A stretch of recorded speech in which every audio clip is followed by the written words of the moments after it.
फिर से स्टार्ट करते हैं। Good morning to all of you.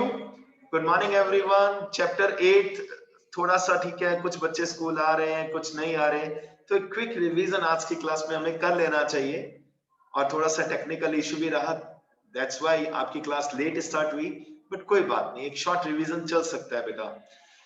कल से नहीं होगा, कल से प्रॉपर पूरा आगे का कंटिन्यू रहेगा, ठीक है।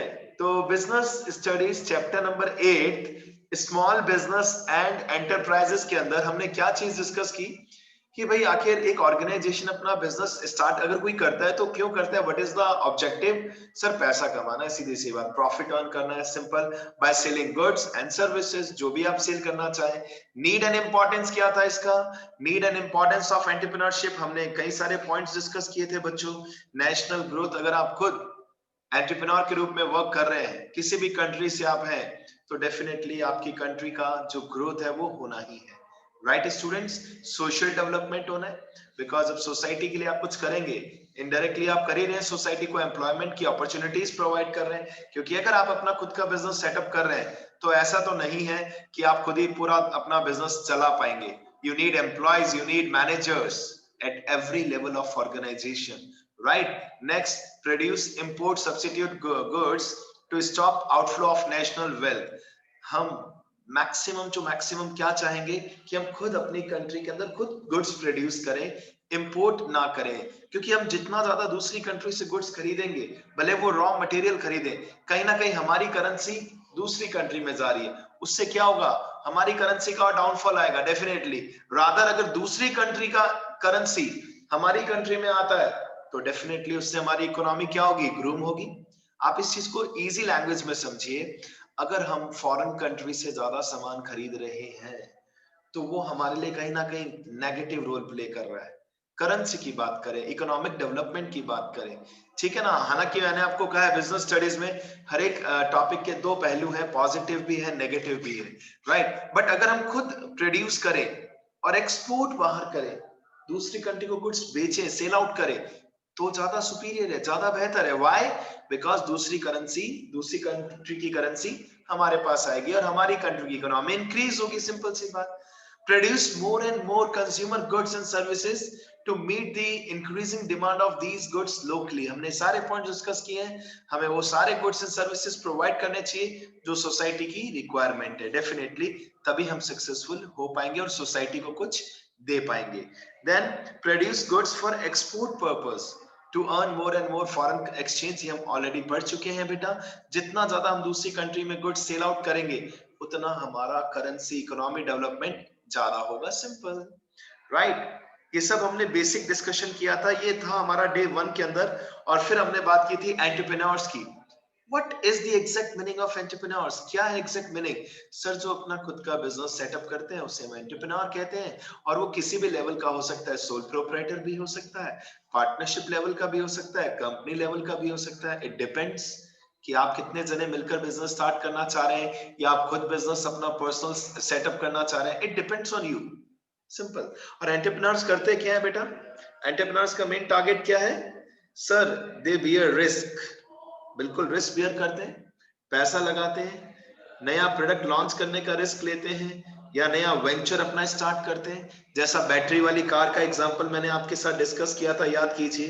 बैटरी वाले जो ये ऑटोज हैं, हमने अच्छे से डिस्कस किया था, इफ यू रिमेंबर, बीकानेर में भी चलना स्टार्ट हो चुके हैं काफी टाइम से बैटरी वाले व्हीकल्स। एक नया कॉन्सेप्ट ये तो आया था कि चलो सोसाइटी के लिए कुछ नया करें, एम्प्लॉयमेंट भी जनरेट हुआ, बहुत कम रेट पर आपको प्रोडक्ट मिला और मार्केट में इससे एम्प्लॉयमेंट भी क्रिएट हुआ, ठीक है। डेवलपिंग न्यू प्रोडक्ट्स, एंटरप्रेन्योर आखिर क्या करेगा सर, नए प्रोडक्ट लॉन्च करने की कोशिश करेगा, नई टेक्नोलॉजी लाने की कोशिश करेगा, सिंपल, ठीक है। और फिर हमने एक फर्स्ट डे बहुत अच्छा डिस्कशन किया था, आपकी स्क्रीन पे आपको दिख रहा है, फिर रिमेंबर कि कोविड टाइम पीरियड के अंदर कितने सारे एंटरप्रेन्योर्स ने अपना नया नया सेटअप किया, लाइक मास्क। कुछ लोगों ने इसको अपॉर्चुनिटी लिया कि इस टाइम तो मास्क फुल ऑन बिकेंगे, चलो नए नए बच्चों के हिसाब से भी, बड़ों के हिसाब से भी, मेल फीमेल अलग अलग कैटेगरी करके मास्क बने। सैनिटाइजर का प्रोडक्शन स्टार्ट हुआ, सैनिटाइजर आया मार्केट में, वेंटिलेटर पंप्स आपने कहीं ने बताया, ऑनलाइन सेलर्स, ऑनलाइन सेलिंग का भी काफी कंसेप्ट इंक्रीज हुआ क्योंकि मार्केट तो कोई जा रहा नहीं था। वैक्सीनेशन वाली किट्स वगैरह जो है, सैलून्स पे मैंने स्पेशली आपको एग्जांपल दिया था, टिश्यू पेपर्स एंड ऑल उन्होंने यूज करने स्टार्ट किए, टिश्यू पेपर्स एंड ऑल, ठीक है ना, और मतलब main cutting and all purpose के लिए। तो कहीं ना कहीं बहुत सारी ऑर्गेनाइजेशंस ने अपना नया सेटअप किया, बच्चों ने भी बताए थे examples, gloves, consultancies and all, ये सब हमने फर्स्ट डे डिस्कशन किया था, राइट? ठीक है, इज इट ओके? फिर हमने डे 2 पे आए थे, और डे 2 पे क्या हमने डिस्कस किया था बच्चों, कि बेसिकली एंटरप्रेन्योरशिप की नीड क्या है।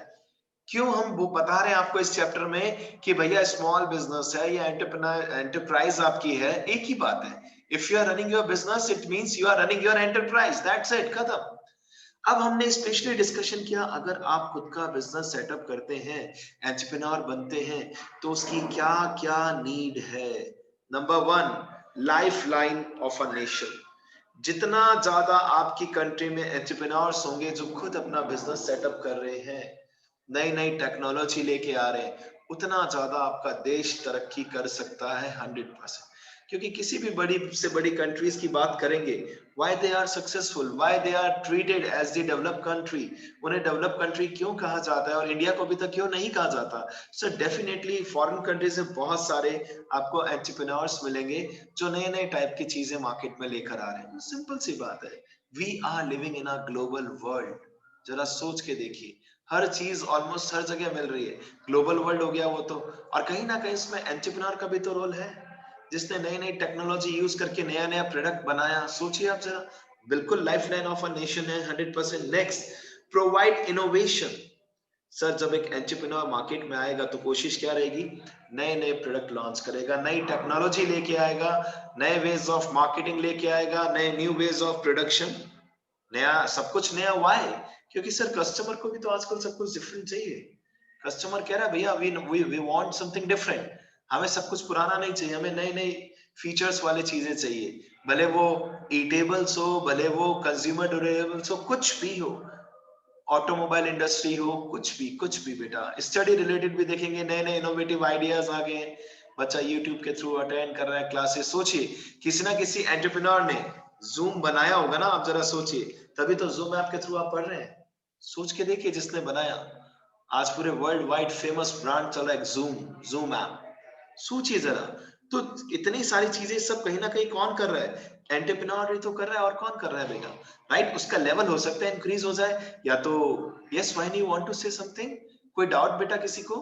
ये बेसिक चीजें ही पढ़ रहे हैं हम, जिसमें नंबर 1 हमारा मेन मिशन क्या है आज का, छोटा सा रिवीजन, क्योंकि कुछ नए स्टूडेंट ने भी ज्वाइन किया है और हम रिवीजन कर सकते हैं अभी, हमारे पास टाइम है, स्पेशली बिजनेस स्टडीज में।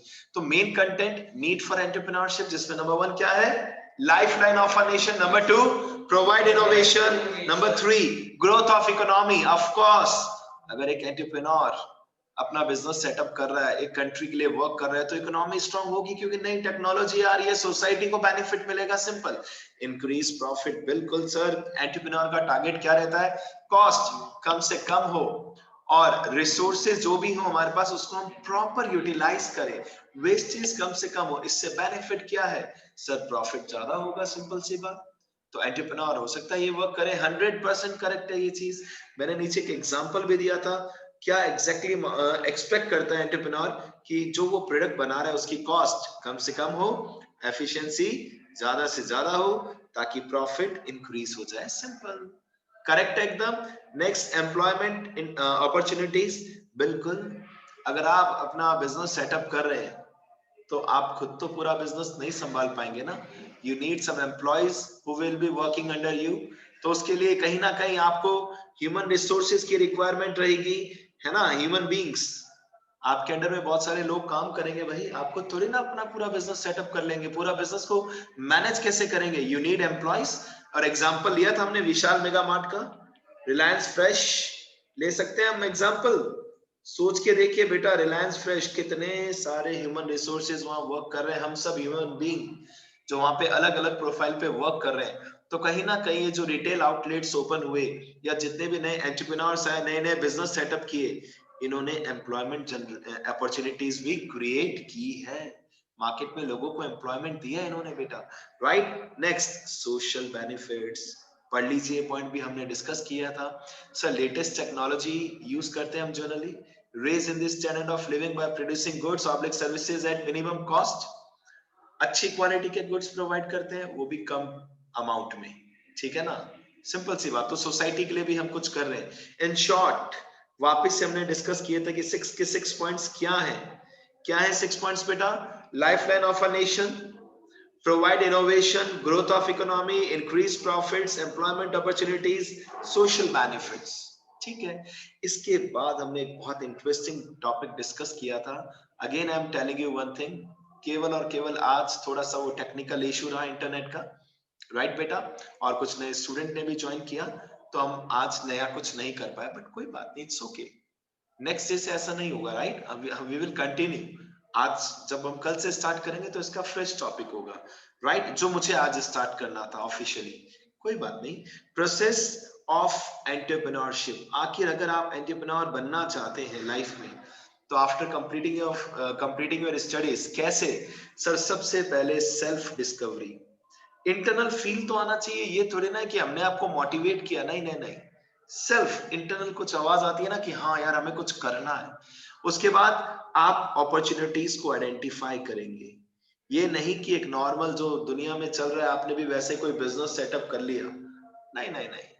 जैसे मिठाइयों की दुकान खुल रही है, आपने भी खोल ली कि ठीक है भैया बेच देंगे, काम चल जाएगा, दाना पानी जो लिखा है कमा लेंगे। That's not the real way of entrepreneurship. सबसे पहले कुछ डिस्कवरी किया आपने, अपने माइंड में इंटरनल फीलिंग आया, फिर आपने अपॉर्चुनिटीज चेक की, फिर आपने नए नए आइडियाज जनरेट किए, और आइडियाज जनरेट किया मतलब दिमाग में आए, और उसके बाद उसको इवैल्युएट भी किया, वापस से चेक किया कि क्या ये सही है, या हम ऐसे एक हैली पुलाव बना रहे कि यस हम तो ये कर लेंगे, हम एक कंपनी बनाएंगे एरोप्लेन की, हम एरोप्लेन के मैन्युफैक्चरर बनेंगे, रॉ मटेरियल से एरोप्लेन बनाएंगे पूरा। अरे बनाएंगे कैसे ये तो पता ही नहीं है, उसमें कॉस्ट कितनी लगती है, उसमें क्या क्या रिक्वायरमेंट्स है, कितना फंड्स, कुछ नहीं सोचा। तो क्या ये आइडिया सही है? बिल्कुल गलत है सर, इवैल्यूएट तो किया ही नहीं। नेक्स्ट प्लानिंग करेंगे सर, आइडिया वगैरह आ गया, अब आगे की प्लानिंग करेंगे, प्रॉपर प्लानिंग। उसके बाद पैसा भी तो चाहिए, प्लानिंग तो कर लिया कि भाई कितना पैसा एंड ऑल चाहिए हमें इस बिजनेस को सेटअप करने के लिए। और स्टेप नंबर 5, अब पैसा अरेंज करेंगे, कैपिटल अरेंज करेंगे। कहां कहां से करेंगे ये टॉपिक हम कल डिस्कस करेंगे, कहां कहां से आप पैसा अरेंज कर सकते हैं इसके ऊपर भी हम डिस्कस करेंगे, बट कल। फिर हमने कर लिया, ठीक है जी, पैसा लगा दिया, अरेंज कर लिया, अब बिजनेस स्टार्टअप कर दो, आगे प्रोसीड करो भैया, बिजनेस स्टार्ट करो। देन ग्रोथ, अब आप क्या एक्सपेक्ट करेंगे? ग्रोथ, ठीक है, कि अब कुछ ग्रोथ हो भाई, पैसा वैसा कमाए और अच्छे से। और लास्ट था हार्वेस्ट। हार्वेस्ट मतलब क्या था कि आप चाहें तो अब आपका बिजनेस सेटअप हो गया है, अब आप चाहें तो उसको आगे सेल आउट भी कर सकते हैं, अपने बिजनेस को बेच के और पैसा ले सकते हैं सामने वाले से अच्छा खासा, या फिर आप चाहें तो खुद भी उसको कंटिन्यू कर सकते हैं। ये 8 स्टेप्स हैं प्रोसेस ऑफ एंटरप्रेन्योरशिप के अंदर, राइट स्टूडेंट्स। सो स्टार्टअप इंडिया स्कीम के बारे में भी हमने लास्ट क्लास में थोड़ा सा डिस्कशन कर लिया था कि एक नई स्कीम लॉन्च की थी, और किसने की थी? Our honourable prime minister Narendra Modi ji ने स्कीम लॉन्च की थी 15 अगस्त 2015 को। आज से अराउंड 5 इयर्स प्लस हो चुके हैं इस चीज को, 5 year and few months back. और इसमें कई सारे बेनिफिट दिए थे कि जो अपना खुद का बिजनेस सेटअप करना चाहते हैं, हम उन्हें बहुत सारे बेनिफिट देंगे। इसका क्या रीजन है सर? क्योंकि ऑफ कोर्स मोटिवेट करना चाह रहा है कंट्री कि हम जो हमारे पास इतने सारे रिसोर्सेज हैं हमारी कंट्री में, क्यों ना हम उसे अच्छे से यूटिलाइज करें बच्चों, क्यों ना हम उन्हीं से, क्यों हम फॉरेन कंट्रीज के ऊपर ही डिपेंडेंट रहें, क्यों ना हमारे खुद के इंडिया के जो यंग टैलेंटेड लोग हैं इनको मोटिवेट करके इनको कुछ बेनिफिट्स दें, ताकि ये अपना खुद का बिजनेस सेटअप कर लें। और उससे होगा क्या? डेफिनेटली कंट्री के अंदर नए नए टेक्नोलॉजिकल चीजें आएंगी, और हम इवन एक्सपोर्ट भी कर पाएंगे दूसरी कंट्रीज को। बेनिफिट होगा नहीं होगा, कुछ सोचिए आप। डेफिनेटली सर, एक्सपोर्ट ज्यादा से ज्यादा करना चाहेंगे, और हमारी कंट्री के लोगों को भी अच्छी टेक्नोलॉजिकल प्रोडक्ट्स प्रोवाइड कर पाएंगे, तो कितना अच्छा बेनिफिट होगा। टाटा की जो नई नई गाड़ियां आ रही है, बता रहे हैं रतन टाटा जी, प्योरली इंडिया इलेक्ट्रिक कार, वो इंडिया की है, वो फॉरेन कंट्री की नहीं है बेटा। क्या हो रहा है बेनिफिट इससे? नए नए टेक्नोलॉजिकल, हम खुद इंडिया की चीजें हम बनाए, अच्छे अच्छे प्रोडक्ट्स, और उसको फॉरेन कंट्री में सेल आउट करें। सोचिए बेनिफिट होगा नहीं होगा? 100% होगा बच्चों, 100%। सो जो भी आज थोड़ा सा टेक्निकल इशू रहा, टाइम ओवर हो चुका है, because we have to start accounts also in next 10 minutes time. So please यहाँ तक का पूरा रिवाइज कर लेना, बहुत इजी है। एंड अब तो नोट्स बनाने स्टार्ट कर दीजिए स्टूडेंट्स, ठीक है, without any pressure. Is it okay? तो हम जल्दी से अकाउंट्स की क्लास में मिलते हैं with a new topic, rectification of errors. Rectification of errors, a new topic we are going to start today. All the best बच्चों, ऑल द बेस्ट।